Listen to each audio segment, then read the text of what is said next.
Hello, and welcome to the TaxTron Support YouTube channel.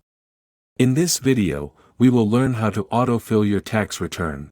Whether you're using a Mac or a Windows computer, the process remains the same for both. To begin with, before proceeding, please ensure you have a CRA My Account. If you don't already have one, make sure to create it. To help you with that, we've linked a video in the description below. Now, what does autofill mean? It allows you to import your tax information directly from CRA into the software, instead of entering everything manually. Since your CRA account holds most of your tax slips, this can save time. However, if any slip is missing, you can still add it manually within the software. Let's get started. First, open the software and create a new tax return.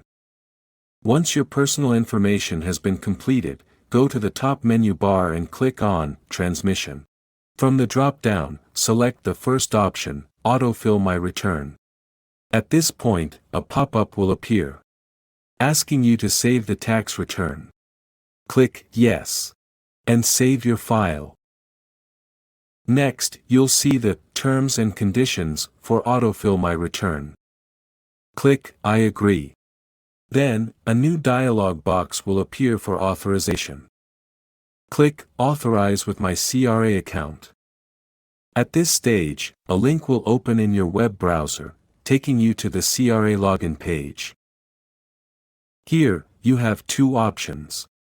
Log in using Sign-in Partner or with your CRA login ID and password. Enter your credentials and sign in. After that, you will be asked to receive a verification code, either by text or phone call. Enter the code once you receive it. Then, click Next. Within a few seconds, you'll see a message confirming that the authorization was successfully completed. Now, return to the software and click Continue on the dialog box.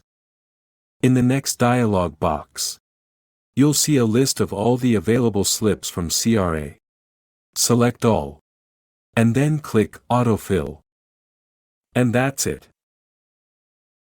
Your return has now been successfully autofilled from CRA. Please take a moment to review all the important information. If any slip is missing, you can enter it manually in the software.